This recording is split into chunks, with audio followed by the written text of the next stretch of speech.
বাবা, আমাকে কিছু টাকা দে, আমি একটু ডাক্তার দেখাবো, ডাক্তার কাছে যাবো, আমার শরীরটা খুব অসুস্থ। দেখ আমার গা হাত পা কাঁপছে থরথর থরথর থরথর করে। সবসময় কি আমাকে টাকা দিতে হবে? সংসার খরচ, তারপর ডাক্তারের ওষুধের টাকাটাও কি আমাকে দিতে হবে? আমারও তো নিজের ভবিষ্যৎ বলে কিছু আছে, নাকি তোমাদের উপর আমার পুরো ব্যাংক ব্যালেন্সে লুটিয়ে দেবো? শোনো মা, আমি টাকা ফাকা কিচ্ছু দিতে পারবো না। এতে তোমার কি হলো না হলো, তুমি বাঁচলে না বললে আমার দেখে লাভ নেই। সহ্য হয় না আমার। বাবা তুই এ কথা কি বলছিস? আমাকে ওষুধ খেতে কিছু টাকা দিবি না? তুই তো আমাকে সব দিচ্ছিস, তুই কি বলছিস বাবা রে? বলছিস তুই আমাকে? যাও তো মা, নামো। বাবা তুই আমাকে কোথায় আনলি? মা, এটা বৃদ্ধাশ্রম, আজ থেকে তুমি এখানেই থাকবে। কি বলছিস বাবা?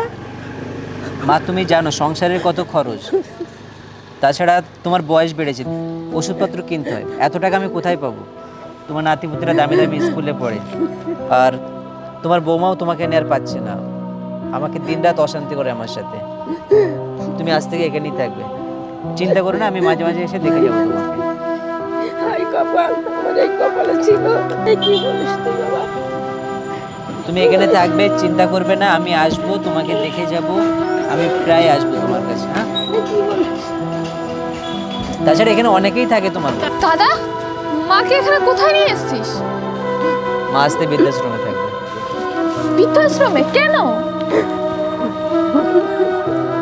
তোর লেখাপড়ার খরচ, সংসারের খরচ, তাছাড়া মায়ের বয়স হয়েছে, এত ওষুধপত্রের খরচ আমি কোথায় পাবো রে?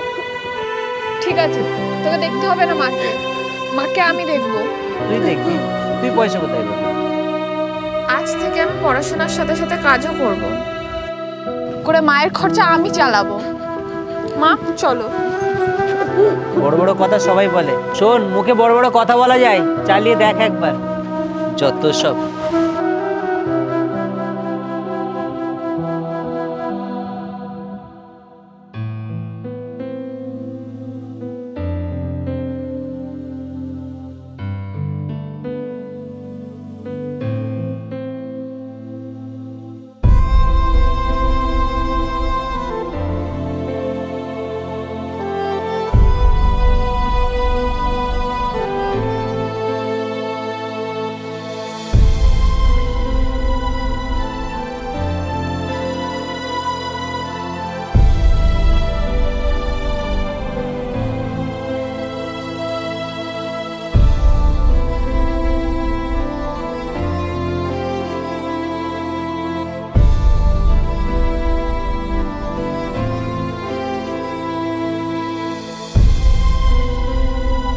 আজ থেকে আমি পড়াশোনার সাথে সাথে কাজও করব, করে মায়ের খরচা আমি চালাবো। মা চলো।